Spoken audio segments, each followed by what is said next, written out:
Halo semuanya, perkenalkan nama aku Tabila Syada dengan NIM 221401129. Nah, di video kali ini saya akan menjelaskan beberapa materi. Materinya adalah searching, uncertainty, fuzzy logic, dan machine learning. Oke, langsung aja kita mulai dengan materi yang pertama, yaitu searching. Nah, apa sih itu searching? Searching adalah proses yang digunakan oleh sistem kecerdasan buatan untuk menemukan solusi atau jalur terbaik di antara berbagai kemungkinan dalam menyelesaikan suatu masalah. Nah, dalam AI, pencarian seringkali dilakukan pada suatu ruang masalah yang berisi berbagai keadaan atau stage yang mungkin. Oke, langsung aja kita masuk ke jenis-jenis dari algoritma si searching ini. Yang pertama itu ada pencarian tak berinformasi, yaitu uninformed search. Uninformed search ini adalah tidak menggunakan informasi tambahan untuk mencari solusi. Sedangkan yang kedua itu ada pencarian berinformasi, informed search. Kalau yang tadi tidak menggunakan informasi tambahan, nah di sini tuh menggunakan petunjuk atau informasi untuk mempercepat pencarian solusinya. Nah, di algoritma uninformed search ini ada breadth first search yaitu BFS dan juga depth first search yaitu yang biasa dipanggil dengan DFS. Nah, apa sih itu breadth first search BFS? Breadth first search atau biasa dipanggil BFS ini adalah algoritma pencarian yang melakukan pencarian secara melebar pada suatu ruang pencarian. Nah, kita langsung aja masuk ke contohnya. Jadi di sini contohnya itu adalah masalah vacuum cleaner. Kita buat ada 3 aturan. Yang pertama itu ada robot bisa berpindah antara lokasi A dan B. Kemudian yang kedua, jika berada di lokasi kotor, maka robot bisa membersihkannya. Kemudian yang ketiga, tujuannya adalah kedua lokasi itu adalah bersih. Kemudian, si BFS ini akan mengeksplorasi semua kemungkinan keadaan secara sistematis, level demi level. Nah, hasil dari BFS ini dengan contoh yang barusan saja saya bilang tadi adalah BFS menemukan jalur tercepat dengan semua kemungkinan dicoba, tetapi tanpa memperhatikan efisiensi aksinya. Oke, kemudian yang depth first search ini adalah algoritma pencarian yang melakukan pencarian secara mendalam pada suatu ruang pencarian. Nah, kalau si DFS ini dari yang em, tadi saya sebutkan dengan contohnya, hasil dari DFS ini adalah DFS lebih cepat menemukan solusi di jalur pertama, tetapi tidak menjamin solusi paling optimalnya. Oke. Langsung aja kita masuk ke algoritma informed search-nya. Di dalam algoritma informed search ini ada A-search dan juga greedy best first search. Pasti itu A-search. A-search adalah algoritma pencarian yang menggabungkan heuristik dan pencarian melebar atau BFS atau pencarian mendalam DFS untuk mencari solusi. Nah, kalau dari contoh yang tadi juga, yang tentang masalah vacuum cleaner itu, si A-search ini akan menggabungkan dua aspek. Yang pertama itu GN yang yaitu adalah biaya sebenarnya untuk mencapai kondisi saat ini dan juga HN atau yang dibilang adalah heuristik jumlah lokasi kotor yang tersisa. Nah, hasilnya adalah Astar ini akan menemukan jalur optimal dengan mempertimbangkan biaya total. Oke. Selanjutnya ada Greedy Best First Search. Ini melakukan ekspansi node yang memiliki jarak terdekat dengan goal. Nah, hasil dari GBFS ini sendiri adalah cepat menemukan solusi, tetapi tidak selalu efisien jika ada banyak aksi dengan heuristik yang sama. Dari kesimpulan perbandingan yang tadi saya sebutkan adalah kalau BFS dia mencoba semua kemungkinan, lambat tetapi menjamin solusi ditemukan. Kalau DFS cepat tapi bisa melewatkan jalur optimal. Sedangkan Astar menghasilkan solusi optimal dengan menggabungkan biaya aktual dan estimasi. Kalau GBFS dia cepat menggunakan heuristik tetapi tidak selalu efisien. Oke, mungkin itu saja untuk materi tentang searching ini. Langsung aja kita masuk ke materi kedua, yaitu uncertainty. Apa itu uncertainty?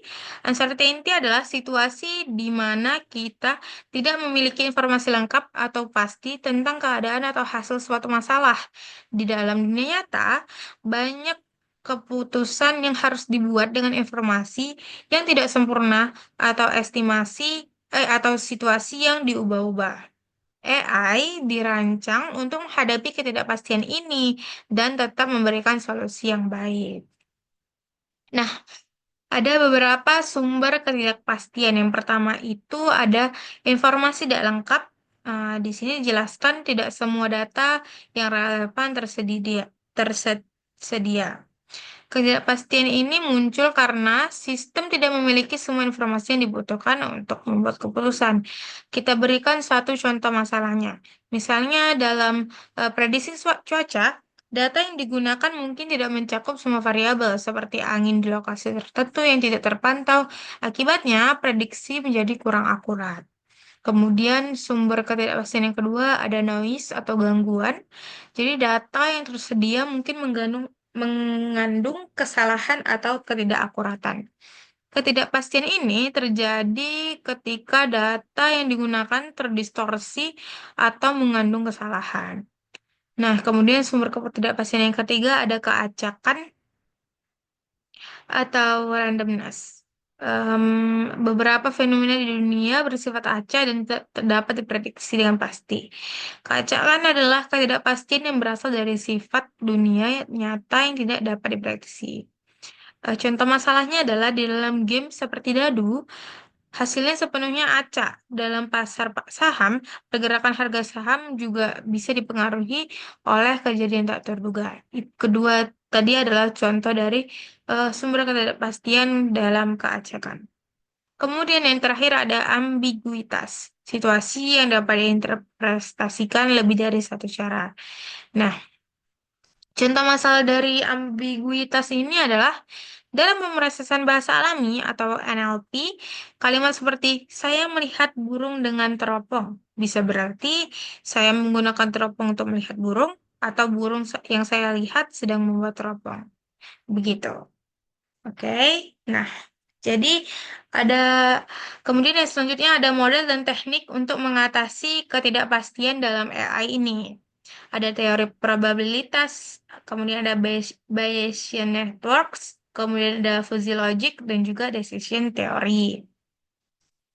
Nah, yang pertama itu kita bahas tentang teori probabilitas. Teori probabilitas adalah pendekatan utama untuk menangani ketidakpastian, di mana setiap kejadian diberi nilai kemungkinan probabilitas antara 0 dan 1. Nah, penerapannya adalah yang pertama itu kayak prediksi cuaca. Kita kemungkinan hujan berdasarkan data historis atau sistem rekomendasi kayak probabilitas pengguna menyukai produk tertentu. Nah, keunggulan dari teori probabilitas ini adalah memberikan kerangka matematika yang kokoh untuk menangani ketidakpastian. Kalau kelemahan dari teori probabilitas ini sendiri adalah membutuhkan asumsi independensi yang seringkali sulit dipenuhi. Kemudian yang kedua ada Bayesian networks. Bayesian networks adalah model grafis yang merepresentasikan hubungan probabilitas antar variabel dalam bentuk graf. Nah, penerapannya adalah diagnosa medis, menentukan penyakit berdasarkan gejala. Kemudian ada deteksi penipuan, kayak mengidentifikasi transaksi mencurigakan berdasarkan pola historis. Nah, keunggulan dari Bayesian networks ini sendiri adalah mampu memperbarui probabilitas ketika bukti baru diperoleh. Kemudian kelemahannya adalah membutuhkan data awal yang lengkap untuk membuat jaringan. Kemudian yang ketiga ada logika fuzzy atau fuzzy logic. Jadi fuzzy logic ini sendiri menangani ketidakpastian yang berasal dari konsep-konsep yang tidak sepenuhnya benar atau salah, tetapi berada di antara keduanya. Penerapannya adalah yang pertama itu ada sistem AC pintar. Dia menyesuaikan suhu berdasarkan agak dingin, cukup panas, dan lain-lain. Kemudian ada kendaraan otonom, menentukan tingkat akselerasi dan pengaraman dalam kondisi yang ambigu. Keunggulan dari logika Fujik ini adalah sangat fleksibel dan dapat bekerja dengan data yang tidak presisi. Kemudian kelemahannya itu sulit menentukan fungsi keanggotaan yang tepat untuk setiap kasus. Kemudian yang keempat, ada teori keputusan, yaitu teori keputusan ini menggabungkan probabilitas dan nilai dari hasil payoff untuk membuat keputusan terbaik di bawah ketidakpastian. Nah, eh, ke penerapan dari si teori keputusan ini sendiri adalah yang pertama itu adalah investasi. Jadi memilih portofolio dengan ekspektasi keuntungan terbaik. Kemudian ada robotika, menentukan langkah terbaik untuk mencapai tujuan sambil menghindari rintangan. Kemudian ada keunggulannya adalah yang pertama memberikan kerangka yang terstruktur untuk pengambilan keputusan. Kemudian kelemahannya adalah sulit untuk menetapkan utilitas yang akurat dalam beberapa kasus. Oke, mungkin itu saja untuk materi materi ini. Kemudian selanjutnya saya akan menjelaskan tentang materi fuzzy logic. Apa itu fuzzy logic? Fuzzy logic adalah metode komputasi yang digunakan untuk menangani ketidakpastian atau ambiguitas dalam pengambilan keputusan. Berbeda dengan lokasi klasik atau biner, di mana nilai hanya nol salah atau satu benar, fuzzy logic ini memungkinkan nilai di antara nol dan satu untuk mempresentasikan tingkat kebenaran. Contohnya kayak cukup panas, panas, sangat panas, dingin, agak dingin, seperti itu. Oke, di sini ada komponen utama fuzzy logic, fuzzy sets, himpunan fuzzy. Himpunan fuzzy adalah kumpulan elemen dengan derajat keanggotaan tertentu antara nol dan satu. Ini berbeda dari himpunan klasik di mana elemen hanya bisa masuk nilai satu atau tidak masuk nilai nol. Kemudian ada membership. Maaf, sebelumnya saya berikan dulu contoh dari fuzzy sets ini. Contohnya adalah, misalkan ada himpunan fusi panas untuk suhu. Nah, pada suhu 20 derajat Celcius, derajat keanggotaan sama dengan nol. Tidak panas sama sekali. Kemudian pada suhu 30 derajat Celcius, derajat keanggotaan akan 0,5. Cukup panas. Kemudian pada suhu 40 derajat Celcius, derajat keanggotaan sama dengan 1. Sangat panas. Jadi ini memungkinkan kita untuk bekerja dengan konsep sebagian benar atau sebagian salah.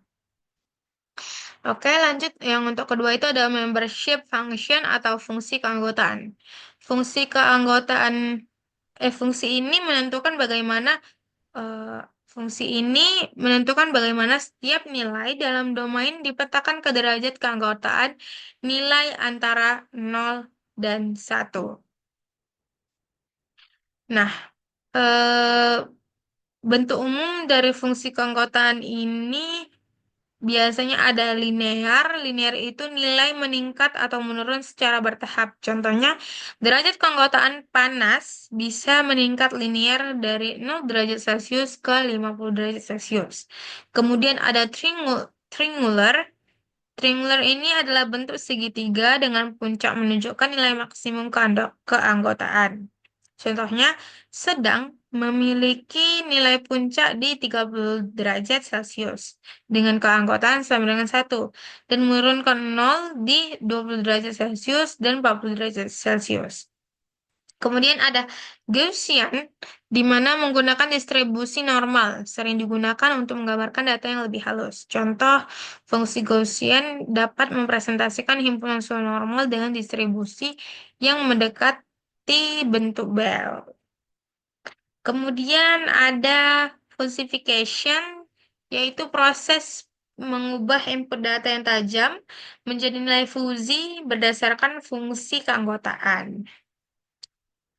Nah, contohnya itu adalah jika suhu adalah 35 derajat Celcius, sedang memiliki keanggotaan 0,7 cukup sedang, sedangkan panas memiliki keanggotaan 0,3 cukup panas. Suatu nilai tajam dapat memiliki keanggotaan di lebih dari satu himpunan fuzi. Kemudian ada rule base atau aturan dasar, sekumpulan aturan logika fuzi dalam bentuk if, kondisi, atau then aksi. Kemudian ada inference engine, mesin inferensi. Mesin ini memproses aturan fuzi untuk menghasilkan keluaran fuzi. Kemudian ada diffusification, proses mengubah nilai fuzi kembali menjadi nilai tajam untuk digunakan sebagai keluaran. Oke, langsung aja kita masuk ke contoh fuzi logiknya. Jadi yang pertama itu kita masuk, kita input fusification, suhu sama dengan 30 derajat Celcius. Dengan fungsi keanggotaan, dingin sama dengan 02, sedang sama dengan 07, panas sama dengan 01. Kemudian yang kedua, rule base, if suhu dingin dan kecepatan kipas rendah, if suhu sedang dan kecepatan kipas sedang, if suhu panas dan kecepatan kipas tinggi. Kemudian inferensi. Dingin sama dengan kecepatan rendah dengan nilai 0,2, sedang kecepatan sedang dengan nilai 0,7, panas kecepatan tinggi dengan nilai 0,1. Kemudian diffusification-nya, output dihitung untuk menentukan kecepatan kipas yang tepat. Misalnya, kecepatan kipas 0,2 dikali 10 ditambah 0,7 kali 50 tambah 0,1 kali 100 sama dengan 41. Kemudian yang selanjutnya ada penerapan fuzi logik dalam AI. Yang pertama itu ada sistem kontrol AC pintar dan mobil otonom. AC pintar ini seperti menyesuaikan suhu dan kecepatan kipas berdasarkan suhu ruangan dan kelembapan, seperti contoh yang tadi sudah saya sebutkan sebelumnya. Kemudian mobil otonom mengontrol kecepatan, rem, dan akselerasi dengan mempertimbangkan jarak ke kendaraan lain dan kondisi jalan. Kemudian ada pengambilan keputusan, sistem pendukung keputusan untuk menentukan pilihan terbaik berdasarkan banyak kriteria, seperti evaluasi risiko dalam perbankan. Kemudian ada robotika. Robotika ini mengatur pergerakan robot dalam lingkungan dengan informasi yang tidak pasti. Kemudian sistem rekomendasi ini memberikan rekomendasi produk berdasarkan tingkat kepuasan pengguna. Kemudian ada contoh kasus nyata Fuzzy Logic. Yaitu yang pertama ada mesin cuci otomatis. Jadi mesin cuci menentukan jumlah air, waktu pencucian, dan intensitas putaran berdasarkan seberapa kotor pakaian dan berat cuciannya. Kemudian kendaraan otonom. Mobil Tesla menggunakan Fuzzy Logic untuk mengatur kecepatan dalam kondisi ambigu seperti jalan licin atau macet. Kemudian ada sistem pencahayaan pintar. Lampu otomatis menyesuaikan intensitas cahaya berdasarkan seberapa gelap lingkungan. Kemudian ada konsumen produk, supermarket online menggunakan logika Fuzi untuk memberikan diskon berdasarkan kategori seperti pembeli reguler, pembeli besar, atau cukup sering belanja. Oke, mungkin segitu saja untuk materi mengenai Fuzi Logic. Langsung saja kita masuk ke materi terakhir, yaitu tentang machine learning. Oke, apa sih itu machine learning? Machine learning atau ML adalah cabang dari kecerdasan buatan yang memungkinkan komputer untuk belajar dari data tanpa harus diprogram secara eksplisit. Machine learning ini digunakan untuk membuat model yang dapat mengidentifikasi pola dalam data dan membuat prediksi dan keputusan berdasarkan data tersebut. Oke, jadi ada beberapa konsep dasar dari machine learning ini sendiri. Proses belajar dari data. Machine learning bekerja dengan memberi komputer data dalam jumlah besar. Komputer kemudian menemukan pola atau aturan dalam data tersebut untuk membuat prediksi atau keputusan. Kita contohkan, Misalnya, data, gambar kucing dan anjing. Outputnya adalah model yang dapat model akan dapat mengenali apakah gambar baru adalah kucing atau anjing. Begitu. Kemudian yang kedua ada model. Model adalah representasi matematis yang dibuat oleh algoritma machine learning berdasarkan data yang diberikan.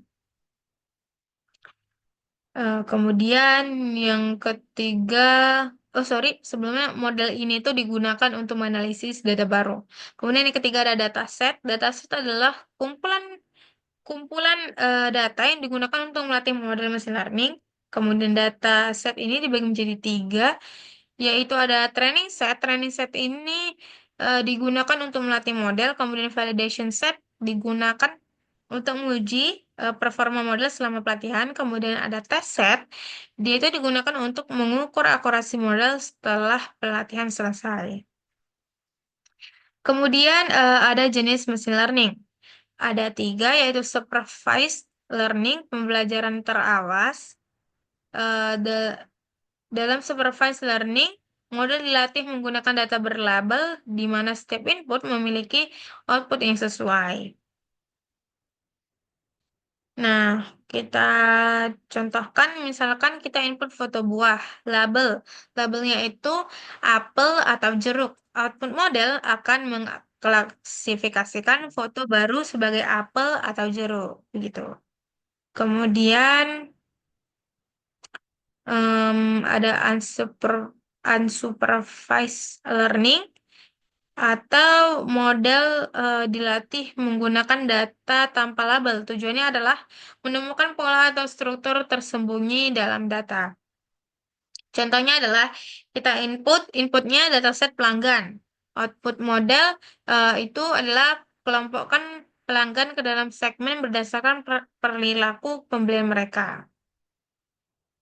Nah, kemudian ada reinforcement learning. Em, Model belajar dengan mencoba berbagai tindakan dalam suatu lingkungan untuk menghasilkan reward atau penghargaan. Contohnya adalah robot belajar berjalan. Robot mencoba berbagai gerakan dan mendapatkan penghargaan jika berhasil melangkah. Gitu. Kemudian ada penerapan machine learning.